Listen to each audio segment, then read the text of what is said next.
بسم الله الرحمن الرحيم. أعزائي المشاهدين، السلام عليكم ورحمة الله، وأهلا ومرحبا بيكم في حلقة جديدة من حلقات حكيم الأنف والأذن. كالعادة في أول حلقاتنا بفكركم بمواعيدنا كل أسبوع، كل يوم سبت الساعة 5 بعد الظهر. وفكركم برضو دايما في أول حلقاتنا بمراكزنا المنتشرة في جميع المحافظات وكمان داخل مصر وخارج مصر. بفكركم أن المركز الرئيسي في 85 شارع السودان في المهندسين، والمركز الثاني في توين تاور على المحور المركزي في الشيخ زايد. وفكركم برضو ان احنا عندنا مراكزنا في كل المحافظات تقريبا. في وجه بحري عندنا مركز مهم جدا اللي هو في دمنهور. وبفكركم ان شاء الله ان احنا اول زياراتنا هتكون للسودان باذن الله اخر الشهر ده يوم 28، وهنقعد 28 و1 و2 و3 في الخرطوم في مستشفى يستبشرون.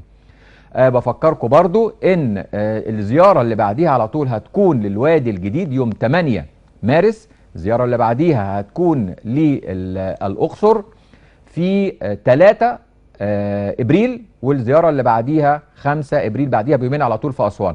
معلش يعني انا بعتذر لأهلنا وحبيبنا في الأقصر وأسوان شوية، احنا أخرناكم شوية معلش، ولكن الجدول زي ما بيقولوا بتاعنا كان مضغوط الفترة اللي فاتت جدا. نبدأ حلقتنا على طول ونقول سؤال كتير الحقيقة بيجي لي كتير جدا، سواء من مرضى أو من أطباء. يا دكتور هشام، هو موضوع الشخير ومشاكل الشخير هل فعلا تستدعي ان احنا نعمل لها يبقى في تخصص للشخير، ويبقى في مركز مخصوص لعلاج الشخير، وكمان بيتاخد فيه دكتوراه ويتاخد فيه ماجستير؟ والسؤال الثاني برضو هو هل فعلا في كم حالات عندنا تستدعي ان يبقى في عيادة للشخير مخصوص او مركز للشخير، ومراكز كمان في منتشرة في كل انحاء مصر، وكمان بيتطلب ان انت تروح خارج مصر لحالات للشخير؟ الحقيقة طبعا مخاطر الشخير كتيرة جدا، وزي ما احنا اتكلمنا فيها قبل كده وقلنا ان مخاطر الشخير الحقيقة لا تعد ولا تحصى، وانتوا خلاص بقيتوا حافظينها اكتر مني. بتبدأ من مشاكل في القلب، سواء كان ارتفاع ضغط الدم ومشاكل الذبحة الصدرية واللغط والخنقة ومشاكل الضغط والسكر، الى جانب طبعا المشاكل الزوجية اللي احنا بنقول عليها وعامله لنا مشاكل، ان كمان الصوت العالي بيأثر على الزوجة والاولاد والجيران، الى جانب برضو المشاكل مع الزوجة نفسها، سواء كان في حالات الضعف الجنسي نتيجة الارهاق الشديد والتعب، وان الاكسجين بسبب الخنقة ما بيوصلش لكل حتة في الجسم، وكمان الريحة الوحشة اللي بتنفر ما بين الزوجين وبعض. عشان كده الحقيقة مراكزنا مش بس منتشرة في المحافظات بس، لا دي منتشرة كمان خارج القاهرة وخارج مصر، كمان بتوصل لغاية السودان وأماكن تانية. الحقيقة كمان فكر المراكز المتخصصة زي مركز الشخير الحقيقة فكر من زمان، ما هواش حاجة جديدة وبنقول دي حاجة جديدة، ده الفكر ده فكر عالمي الحقيقة، واحنا بس اللي زي ما بيقولوا ايه يعني على جنب شوية كده من الفكر العالمي. عشان كده احنا مش بس بنكشف، لا ابدا، احنا كمان بنستقبل كل حالات الشخير من زمايلنا دكاترة الأنف والأذن، واكتر من كده كمان التخصصات التانية زي مثلا تخصص القلب بمشاكل القلب. زي ما احنا قلنا الأحدث الأبحاث العالمية بتقول إن 25% من مرضى القلب بيعانوا من موضوع الشخير. عشان كده دكاترة قلب كتير جدا بيبعتوا لنا حالات الشخير اللي بيبقى من نتيجتها مشاكل في القلب. كمان زمايلنا تخصصات الجهاز الهضمي عندهم بيجي لهم حالات كتير جدا بسبب الشخير اللي هي بتعمل مشاكل في المعدة والتهابات، وكمان بتتشخص على انها ارتجاع في المريء. كمان زمايلنا تخصصات التخسيس والسمنة، مش مشكلة السمنة ومشكلة الناس أصحاب الأوزان الكبيرة عندهم مشاكل في الشخير وخنقة جامدة جدا. عشان كده من ضمن العلاج بتاع التخسيس إن احنا بنعمل عمليات الشخير. وأخيرا دكاترة الصدرية بما ينتج عن المخاط بتاع الشخير من التهابات شديدة جدا وكحة والتهابات في الشعب. عشان كده الحقيقة هدف مراكزنا مش بس إن احنا بنعالج أو لا، ده احنا بنكتشف الحالات بدري جدا، عشان زي ما بيقولوا الوقاية خير من العلاج. عشان كده هدف من الأهداف الأساسية بتاعت حكيم الأنف والأذن ومراكز الشخير إن احنا نكتشف الحالات دي بدري عشان ما توصلش وتعمل مشاكل كبيرة. الحقيقة النهاردة احنا معانا حالة شخير، حالة زي ما بيقولوا هو ده اللي مش عايزين نوصل له. الحالة دي الحقيقة أنا عايزكم لما تشوفوها انا طبعا الحاله دي بالذات هعلق عليها في وسط الفيديو. ليه؟ لان الفيديو دون الحاله تخيلوا الفيديو ده دقيقتين، العيان بياخد نفسه في الدقيقتين دول مرتين. طب ما بين المرتين بيعمل ايه؟ نفس مكتوم وواقف تماما وكأن العيان ميت. عايزكم تاخدوا بالكم فترة توقف النفس قد ايه، وعايزكم تاخدوا بالكم لما النفس بيرجع العيان بيبقى شكله عامل ازاي. نشوف الشخير الحالة اللي جاية دي كده ونعلق عليها. الحقيقة احنا بنعمل عملية الشخير عشان العيان ده بالذات، مش عايزين حد ولا حد من عيانينا يوصل بيه المرحلة ان هو يبقى المنظر ده. العيان ده طبعا عنده مشكلة في القلب جامدة جدا، عنده لغط في القلب، عنده مشاكل ذبحة صدرية. شايفين العيان مركبين له اكسجين ولكن للأسف بلا فائدة، خلاص حالة القلب وصلت لمرحلة متأخرة. والعيان زي ما انتم شايفين كده كل 50 ثانية او كل دقيقة نفسه بيتوقف تقريبا 50 ثانية. الحقيقة النهاردة بقى احنا معانا حالة عادية جدا من حالات الشخير. عايزين نشوف النهاردة الحالة العادية دي. احنا النهاردة معانا الأستاذ عبد القادر، كل مشكلته ان زوجته متضايقة من الصوت العالي. طب هو بيشتكي من ايه تقريبا ما بيشتكيش غير ان هو نفسه بيتوقف او نفسه بيصحى كده على خنقة مرتين 3 بالليل، بيبقى ريقه ناشف، شوية حرقان في زوره، مفيش حاجة اكتر من كده. انا جايب الحالة دي عشان نشوف الحالة دي بنعملها بدري، عشان وهي دي اهم هدف من اهداف مركز الشخير، ان احنا نكتشف الحالات بدري عشان ما نوصلش للحالة اللي احنا لسه شايفينها. نشوف مع بعض الاستاذ عبد القادر شكوته عاملة ازاي ونرجع لكم مرة تاني. انا يا استاذ عبد القادر. اهلا بيك. ازاي الصحة؟ الحمد لله. الف سلامة. الله يسلمك. تشتكي من ايه قول لي؟ زوري تعبني وما بقدرش اخد نفسي بالليل. وبقوم 3-4 مرات. بتقوم على ايه؟ على خنقه. مخنوق 3-4 مرات. بحس بخنقه هنا وضيق في النفس. وبقوم حتى انا شايفك بتتكلم بصعوبة ومتضايق. حاسس ان الحته دي خانقاني. ومراره بقى في مناخيري وبقي. الكلام ده بقاله قد ايه؟ بقاله سنتين. في صوت وانت نايم، يعني شخير وانت نايم؟ انا المدام بتقول لي عندك انت بتشخر كتير. بتقول لك بتشخر؟ طيب بتقول لك ان انت نفسك بيتكتم وانت نايم؟ انا بقوم على بتاع دوت على خنقه جامده وببقى مش قادر، عايز اقف في الاول عشان اشم هوا، مش قادر من الخنقه. كم مره بتقوم بالليل؟ حوالي 3-4 مرات. 3-4 مرات؟ بتجيلك شرقه؟ مش قوي. مش قوي. لكن بتجيلك شرقه؟ يعني مش قوي. ببقى وعايز اشرب ميه على طول. يعني على طول ريقك ناشف. حاطط كوبايه ميه على طول جنبك. حاطط ازازه ميه بفضل طول الليل. طيب احنا طبعا انا كشفت عليك وقلت لك انت عندك الحاله بتاعتك دي اسمها حاله شخير، ومحتاج طبعا عمليه زي ما انت عارف. العمليه اللي بتتعمل دي طبعا بنعمل عمليه في سقف الحلق زي ما انا قلت لك النهارده، وعايز بعد العمليه تقول انا بقيت كويس. انا كويس. تنام كويس. يعني مش عايز خنقه بالليل. مش كده؟ قول يا رب ان شاء الله. تعالى كده. كويس. قول انا شايف في صديد في الناحيه الشمال عندك. طبعا عندك زي ما احنا شايفين اهو، حلقك مقفول، سقف الحلق ساقط. قول تاني. ايوه. وهنشوفك بعد العمليه وهنشوف زورك وهشوف انت بقى اخبارك ايه بعد العمليه ان شاء الله. قول يا رب ان شاء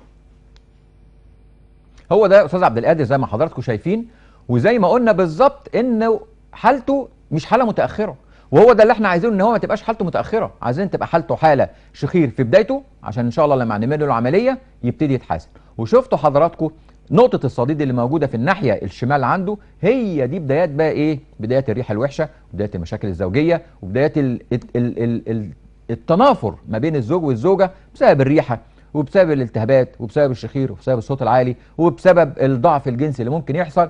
فعشان كده احنا الحالات دي الحقيقه بنكتشفها بدري جدا وبنعمل لها عمليات الشخير. زي ما انتم شفتوا عنده تقريبا في حدود 40 سنه ولا 42 سنه عملنا له عمليه الشخير، عملنا له عمليه اللوز. عشان كل الناس اللي بتقول عمليه اللوز ما بتتعملش في سن كبير، ده احنا اساس تقريبا عمليات الشخير ان هي بنعمل فيها سقف الحلق وبنشيل اللوز او جزء من اللوز. الحقيقه دايما زي ما بقول، انت عشان تعرف نتيجه العمليه تسمعها من المريض وليس من الطبيب. عشان كده هنروح للاستاذ عبد القادر تاني ونشوف بعد ما عملنا العمليه باسبوعين كان رايه ايه في العمليه، الشخير شكله عامل ازاي، الخنقه شكلها عامل ازاي، زوجته اهم حاجه اللي هي كانت عامله له مشاكل وجاي عشان كده قالت له ايه. نشوف كده بعد العمليه ونرجع لكم مره تاني. يا اهلا يا استاذ عبد القادر. اهلا بك يا دكتور. الحمد لله على سلامتك. الله يسلمك. احنا عاملين العمليه بقالنا قد ايه دلوقتي؟ بقالنا اسبوعين. اسبوعين. طمني اخبارك ايه؟ لا الحمد لله دلوقتي ضيق النفس اللي كنت بشتكي بيه قبل العمليه دلوقتي الحمد لله بقيت انام كويس. انت كان نفسك تنام؟ نمت كويس. احسن من العمليه بكتير. الحمد لله. ايه تاني اتحسن؟ طمني كده. وضيق النفس اللي كنت بقوم 3-4 مرات. فالحمد لله دلوقتي بقيت انام مفيش اي حاجه بتضايقني من ضيق النفس. كويس. الصوت اخباره ايه؟ الصوت الحمد لله احسن دلوقتي. انا شايف صوتك غير المره اللي فاتت خالص، كنت حاطط ايدك على زورك وكنت مخنوق ومتضايق. هو كان قبل العمليه كان تعبني وكان صوتي رايح خالص، انما بعد ما عملت العمليه الحمد لله. بتقوم تشرب ميه بالليل برضو زي الاول؟ لا الموضوع ده انتهى الحمد لله تماما؟ لا انا بنام لغايه الصبح يعني وباخد كفايتي من النوم. الحمد لله. الحمد لله. قول لي زوجتك لسه بتقول لك فيش خير زي المره اللي فاتت؟ لا هي بسألها بقول لها انت بتشوفيني يعني وانا نايم بعمل صوت ولا بتاع؟ قالت لي لا الحمد لله انت احسن من قبل من بعد بتاع دوت من بعد العمليه. انت راضي عن العمليه؟ الحمد لله. حاسس ان فرقت قبل لبعد العمليه؟ حاسس فرق كبير. الحمد لله. الحمد لله. احنا بقالنا اسبوعين ان شاء الله في التحسن هيبقى طبعا لمده شهر كمان ولا شهرين من دلوقتي، وهنعمل معاك تسجيل تاني بعد شهرين كده ونشوف برضو اخبارك ايه ان شاء الله. تعالى اقف كده برضو وعايز اشوف زورك. نفس طبعا فرق كبير ما بين المره اللي فاتت والمره دي. نفس كويس جدا كويس جدا كويس جدا. ان شاء الله التحسن هيبقى احسن كده كمان باذن الله ان شاء الله. هو ده الحقيقه اللي احنا عايزينه بعد العمليه، ان طبعا النفس يتحسن، العلاقه بين الزوج والزوجه تبقى علاقه نرجعها زي ما كانت، يبتدي في تحسن في النفس، تبتدي الصحه ترجع كويس، يبتدي ياخد نفسه، يبتدي يرجع بصحته مره تاني. احنا مش خايفين عليه في سن الاربعينات الحقيقه، في اوائل الاربعينات، احنا خايفين عليه لما يخش في الخمسينات والستينات، عشان هي دي المرحله الحقيقه اللي بتبان فيها جدا مشاكل الشخير بالمخاطر بتاعته. نخش على الحالة التانية بقى على طول ونقول أكيد مفيش أم إلا لما اتخضت على ابنها وقالت وشافت إن هو بينزف من مناخيره دم، وأكيد برضه مفيش أب إلا لما على الأقل زوجته كلمته وقالت له الحقني يا أبو محمد، ده الولد بينزف دم، أعمل له إيه وتعالى بسرعة اتصرف معايا. واكيد برضو حضراتكم كلكم عارفين، وخاصه الامهات اللي قاعده كلهم ما شاء الله عارفين، يقول لك يا دكتور هشام الموضوع سهل جدا، موضوع النزيف دون على طول ما هو ده دم فاسد ودم زياده، وعلى طول بقول للولد وطي مناخيرك لتحت، وعلى طول يعني اي مضاد حيوي كده ولا حاجه والدم بيقف والدنيا بتمشي والموضوع خلص. طب ما خلاص طالما الموضوع سهل كده وشويه دم فاسد والموضوع وقف، خلاص اقفلوا التلفزيون وانا اروح وخلاص بقى الموضوع ايه مش مستاهل ان احنا نتكلم والموضوع خلص. لكن الحقيقه حكيم الانف والاذن عودكم دايما ان كل المواضيع بيقدم فيها الجديد، وكل المواضيع بيغير ويحسن من المفهوم الطبي ومن العادات والتقاليد الطبيه المتوارثه من زمان جدا. عشان كده اول حاجه بنسال نفسنا عليها هو السبب النزيف المفاجئ ايه؟ خدوا بالكم من كلمه مفاجئ، اللي هو فجاه تبص تلاقي الدم نزل سواء من كبير او صغير، سواء بالليل او بالنهار. الحقيقه النزيف المفاجئ للكبار على طول من غير ما نفكر احتمال كبير جدا يكون ارتفاع ضغط الدم المفاجئ، وعاده بيكون قبله يا اما شويه نرفزه، يا اما شويه يعني شده اعصاب، يا اما خناقه، يا اما تفكير، يا اما قول زي ما تقول والدنيا يعني ايه ما بتسيبش حد في حاله. تمام؟ عشان كده اي حد كبير بينزف وفجاه في اول مره ينزل على طول يقيس الضغط ويطمن اخبار ضغطه ايه، وعلى فكره يقيس الضغط كذا مره، لان عاده ممكن الضغط يكون مش يعني يكون مظبوط دلوقتي لكن بعد ساعتين او على اخر النهار يترفع مره تاني. طب الصغيرين لو جالهم نزيف فجائي وخاصه بالليل، ده على طول نفكر ان الطفل بيبقى عنده مشاكل في الانف مستمره، سواء كان بقى ايه، سواء كان رشح او عطس، ومشكلته طبعا ان هو لازم يتعالج بسرعه من الحاجات دي. لكن الحقيقه النزيف المفاجئ ده ما بيخوفناش قوي. الحقيقه احنا بنقلق جدا من موضوع النزيف المتكرر اللي بنسميه المزمن. الحالات الكبيره الحقيقه لما بيبقى في نزيف متكرر او حالات صغيره نزيف متكرر، هنا الحقيقه بنقلق وبتبقى اسبابه الحقيقه كتيره وبندور على اسبابه. اهم الاسباب للنزيف المتكرر للكبار زي ما احنا قلنا ارتفاع ضغط الدم، عيان عنده ضغط وعلى طول كل فتره ضغطه زي ما بيقولوا كده بيلعب معاه يرفع، تبص تلاقي جاله نزيف. عشان كده علاجه الاساسي اقول له انا هعمل لك حاجات دلوقتي توقف النزيف، لكن على طول على اي دكتور بطنه اللي حضرتك بتتابع معاه وتظبط ضغطك وتجيلي، لان النزيف مش هيقف. فاهم حاجه ظبطه الضغط. من الحاجات المهمه جدا برضو اللي بتعمل نزيف متكرر لو في مشاكل في الانف زي لحميات، زي اورام، زي حساسيات، زي التهاب مزمن في الجيوب الانفيه برشح وعطس ومناخير على طول بايظه، زي السجاير. الناس اللي بتشرب سجاير كتير وبتشرب شيشه كتير على طول السخونيه بتعمل مشاكل جامده جدا في جدار الانف وتبهدله وتخلي زي ما بيقولوا كده الاورده اللي موجوده في جدار الانف تبقى متعريه وتبقى سهله ان هي تنزف. كمان في الناس اللي بتشرب كحول كتير والناس اللي بتشرب خمور كتير واستخدام كمان ادويه السيوله. في ناس كتير بتستخدم ادويه السيوله زي الاسبرين الناس الكبار، فده بيبقى عندهم قابليه اكتر ان ممكن يحصل نزيف. الناس اللي بتستخدم مسكنات على طول، الناس اللي بتستخدم مضادات حيويه على الفاضي والمليان وادويه الروماتيزم، الى جانب الامراض برضو الناس اللي عندها امراض دم، الناس اللي عندها امراض في الكبد، مشاكل في الكبد، كل ده ممكن يعمل نزيف من الانف متكرر. من الحاجات المهمه جدا واللي محدش بيبقى واخد باله منها كمان الحاجز الانف المعوج. الحاجز الانف المعوج من اكتر المشاكل اللي ممكن تعمل نزيف، والعيان بيدوخ بيه. وكتير جدا من العيانين يجوا لي بس بيشتكي من نزيف الانف المتكرر، بيجي له كل شهرين كل 3 اشهر مره. اكشف عليه، نعمل له تحليلات كل حاجه، لكن الحقيقه لما اول ما بكشف عليه ولا ان في اعوجاج في الحاجز الانفي اقول له بس ولا تدور ولا تدوخ، خلص الموضوع، انت نعمل تقويم للحاجز الانفي والدنيا بتتظبط. وجبنا لكم كذا حاله هنا الحقيقه برضو وعمل بسبب من ضمن مشاكل الحاجز الانفي اللي هي صداع وبلغم، بيبقى فيه زي يقول لك ايه، بيجي لي نزيف كده كل فتره ابص الاقي المخاط بتاعي معرق بدم، كل ده بسبب الحاجز الانفي. لو في طبعا عند الاطفال الصغيرين جسم غريب جوه الانف برضو بيعمل مشاكل في الحاجز الانفي. الحقيقه انا عايز افرجكم على صور وهنعلق عليها. الصور دي بتقول، نشوف الصور كده ونعلق عليها.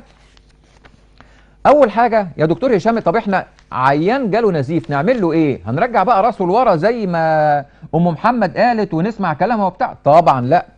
عيان النزيف يا جماعه اول حاجه بنعملها له توطي قدام زي ما العيان ده قدامكم، وطى لقدام. طب يوطي لقدام ليه؟ لان احنا لو رجعنا راسنا لورا الدم هيرجع لورا ونبلعه وينزل على المعده ونبقاش عارفين هل الدم وقف ولا ما وقفش. لكن انا لما بعمل لقدام يبقى لو في دم نازل هيبان لي، ولما بمسك مناخيري بالمنظر ده، الصوره اللي بعديها بالمنظر ده بالظبط، يبقى انا كده بدوس بايديا الاثنين على المكان اللي بينزف بالظبط كده. فدي اول حاجه نعملها، وطي راسك لتحت. 2 امسك مناخيرك. 3 حاجه على طول تحط راسك على طول تحت الحنفيه، يعني تحت ميه، يعني عايز اقول ميه بارده مش ميه دافيه. الصوره اللي بعد كده ادي برضو نفس الكلام، ادي شخص بينزف راح موطي على طول وراح ماسك مناخيره عشان الدم لو في دم يقدر يشوفه من قدام. الصوره اللي بعديها دي حاجه بنحطها بقى للنزيف، حاجه عليها ماده بتتحط جوه، ماده قابضه، دي نمره حاجه للاوعيه الدمويه، فبتوقف النزيف بعد ما نكون مسكناه شويه. الصوره اللي بعد كده دي برضو بالونه بنستخدمها الحقيقه في حالات النزيف الشديده، سواء كان في الجزء الامامي من الانف او الجزء الخلفي من الانف.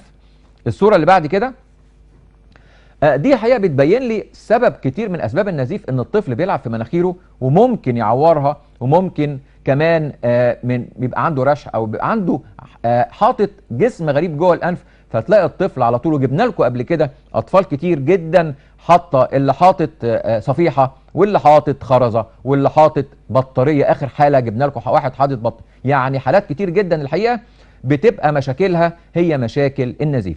هو السؤال العلاج ايه؟ وعارفين كل الكلام ده بقى، طب علاجها ايه؟ العلاج الحقيقه نمره 1 علاج السبب. علاج السبب ما فيهاش كلام. الطبيب هو شغلته ان هو يشخص، وبعد ما يشخص، وهي دي اكبر مشكله عندنا في الطب الحقيقه، مشكله التشخيص. لو عيان كلمني في التليفون وقال لي انا تشخيصي كذا، هقول له علاجك كذا من غير ما اشوفه ليه، ما هو شخص. لكن مشكلتنا الحقيقه او اهم مشكله، انت بتجيلي حضرتك وبتدفع لي الفيزيتا بتاعتي مش عشان اعالجك واديك علاج، ده اسهل حاجه، لكن عشان اشخصك. وهي دي الحقيقه زي ما بيقولوا الحرفه بتاعت الطبيب، ان هو يقدر يشخص وبيقعد مع العيان. ممكن يقعد معاه دقيقه وممكن يقعد معاه نص ساعه، يفضل يتكلم وياخد تاريخه المرضي مظبوط عشان يقدر يوصل للتشخيص السليم، وانا بحط تحتيها مليون خط.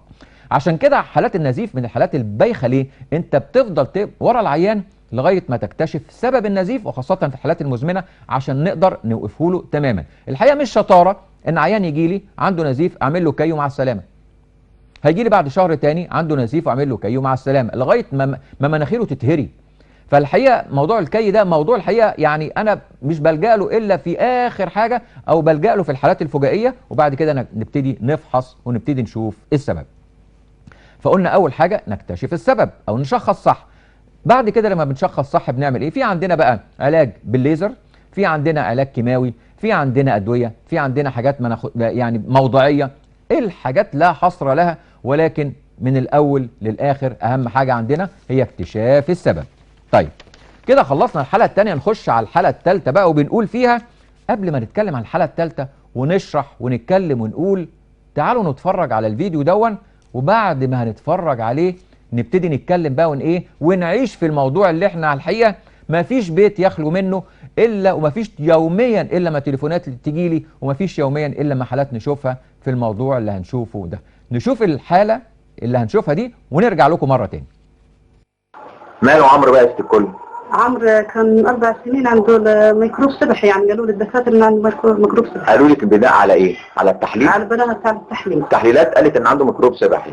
ولا قالوا لك كده عملتي ايه؟ عملت، كان بيديني علاج البنسلين. بنسلين؟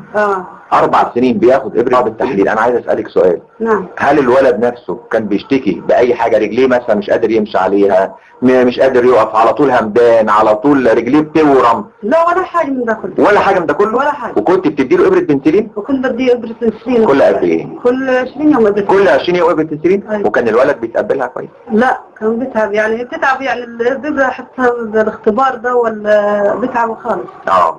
وبضطر بديلها مسكين، يعني حتى اخذ عليها وبقى يتقبلها لوحده، يعني 4 سنين على كده عشان اخذ على كده. وفي الاخر بقى لقينا ايه؟ في الاخر جيت عند الدكتور هشام الله يبارك فيه، يعني عمل تحليل المزرعه بتاعت البنسلين، اللي هي المزرعه بتاعت الميكروب السبحي اللي بنشوف بيها اذا كان في ميكروب سبحي ولا لا. طلع ايه؟ طلع انه ما فيش ميكروب سبحي. ما فيش. طب طول الفتره دي الولد بيشتكي بايه؟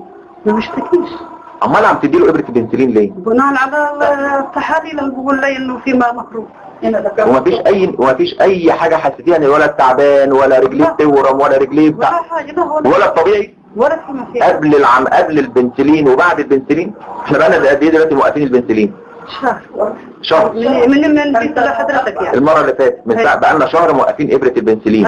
حصل فرق ما بين لما وقفتيها او لما خدها؟ لا ولا حاجه. سلامتك. مش عايزين نقول ان ابره البنسلين نديها كده على الفاضي والمليان لاي حد. لا ما نديهاش على طول، لا، عشان دي بتعمل صدمه عصبيه للاطفال الصغيرين. ايوه لا بتصدم والله كثير، والله بتعب مسكين، يعني نفسيا بتعب كثير من الحقنه دي. والله يا جماعه ابره البنسلين دي عامله لنا مشاكل جامده جدا، وعامله لي انا مشاكل شخصيه جامده جدا، لان كل عيان وكل طفل بيجي بيتعذب بابره البنسلين انا الحقيقه ببقى عايش معاه وحاسس بيه.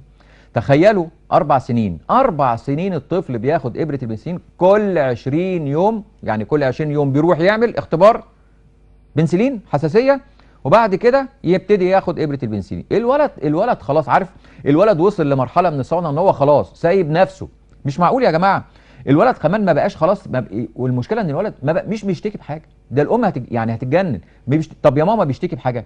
طب بيشتكي برجليه، بيشتكي بركبه، بيشتكي بزوره، بيشتكي باي، ما فيش حاجه خالص. امال بتدي له ابره البنسلين ليه؟ تقول لك قالوا لك ايه؟ قالوا لي عنده روماتيزم.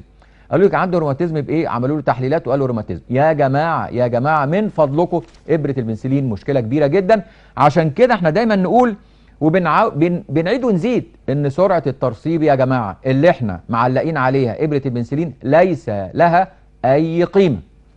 سرعه الترسيب دي سرعه الترسيب عباره عن نوع من انواع التحليلات بتبين ان في التهاب في الجسم. يعني ايه التهاب في الجسم؟ يعني لو حضرتك صباعك بيوجعك وفي شويه التهابات وارم هيبقى في سرعه ترسيب عاليه. حضرتك لو صباع رجلك فيه شويه التهابات وارم هيجي لك سرعه ترسيب عاليه. فمش معقول يا جماعه اي حاجه سرعه ترسيب عاليه نقول ده روماتيزم وابره بنسلين. طيب الله، طب امال امتى ندي ابره البنسلين؟ قلنا مليون مره ان ابره البنسلين دي لازم عشان ندي ابره البنسلين لازم يبقى معايا دكتور قلب. هو دكتور القلب ودكتور الانف والاذن هما الاثنين بياخدوا قرارهم عشان ندي ولا ما نديش، وندي ايه والمده قد ايه وندي لمين. قصه طويله جدا جدا جدا. طيب ليه دكتور اطفال بالذات؟ لان يا جماعه الحمى الروماتيزميه بتاثر على القلب، بتعمل مشاكل في القلب، بتعمل مشاكل في صمامات القلب. والقلب من الحاجات المهمه جدا. اول مشكله بتحصل في الروماتيزم ان على طول الاجسام المضاده بتروح على الصمام، سبحانك يا رب، بتروح على الصمام جري وتروح لازقه فيه وعامله فيه مشاكل. طب ما تيجي نشوف كده مشاكل وعلامات الحمى الروماتيزميه. ناخد الصور الاولانيه كده ونعلق عليها. اللي احنا شايفينه قدامنا دون بنسميها 4 علامات صغرى اللي بتاعت بدايات الحمى الروماتيزميه. دي العلامه الاولانيه ارتفاع سرعه الترسيب، ماشي، دي علامه ومتشكرين جدا. وفي نفس الوقت برضو هي التتر بيزيد كل مره. الصوره اللي بعديها يبقى عندنا التهاب لوز متكرر ولوز متضخمه وشكل الحلق شكله عامل ازاي وقصه كبيره ما حدش يشخصها غير دكتور الانف والاذن. الصوره اللي بعد كده فتحنا بق الولد وشكينا ان عنده روماتيزم، شكينا بس بناخد له حاجه اسمها مسحه من الزور، وبعد المسحه من الزور بنروح نحللها بنشوف هل البكتيريا العنقوديه موجوده ولا لا، يجي لنا التحليل ولا لا. الصوره اللي بعد كده دي درجه الحراره، في ارتفاع في درجه الحراره. طيب في ارتفاع في درجه الحراره، طيب ماشي. طيب نشوف بقى، ناخد بسرعه الصور بتاعه المخاطر بتاعه الحمى الروماتيزميه. عندنا برضو اربع حاجات كبيره جدا. اول حاجه ادي التهاب في المفاصل وركبه متورمه جدا جدا جدا، دي حاجه خطيره. الصوره اللي بعد كده دي حاجه اسمها كوريا، المشكله كبيره جدا وبتعمل مشاكل في الجهاز العصبي. الصوره اللي بعد كده دي حاجه اسمها سبكيوتينيوس نديول، يعني حاجه كده بليه موجوده تحت الجلد، دي الحاجات الخطيره جدا. الصوره اللي بعد كده ده طفح جلدي، من الحاجات الخطيره جدا في الحمى الروماتيزميه. خلاص كده هم ال4 حاجات. نرجع بقى مره تاني هنقول ان الحمى الروماتيزميه 4 حاجات بسيطه و4 حاجات خطيره. عشان نشخص حمى روماتيزميه يبقى عندنا 2 من الخطيره دي تبقى موجوده عشان ادي ابره البنسلين، او 1 خطيره و2 من الحاجات البسيطه. بكرر مره تاني، موضوع مهم جدا، وابره البنسلين ما بتتاخدش لاي حد. زي ما بيبلغوني كده في الكنترول، حلقتنا خلصت، وقتنا خلص بسرعه جدا جدا، لكن بنفكركم مره تاني مواعيد حلقتنا كل يوم سبت الساعه 5 بعد الظهر. وبنقول ان مراكزنا المركز الرئيسي في 85 شارع السودان في المهندسين، ومركز رئيسي في توين تاور في الشيخ زايد على المحور المركزي، الى جانب مراكزنا المنتشره في كل مكان في المحافظات من اول دمنهور. وبفكر ان احنا رايحين ان شاء الله اول زياره للسودان في الخرطوم في مستشفى يستبشرون يوم الحد زي النهار، يوم الحد ان شاء الله اللي هو 28 و1 و2 و3، وبعديها في الاقصر باذن الله يوم 3 ابريل، وبعديها في اسوان يوم 5 ابريل. زي ما بقول دايما، اللهم علمنا ما جهلنا وانفعنا بما علمتنا. مع تحياتي حكيم الانف والاذن دكتور هشام ابراهيم.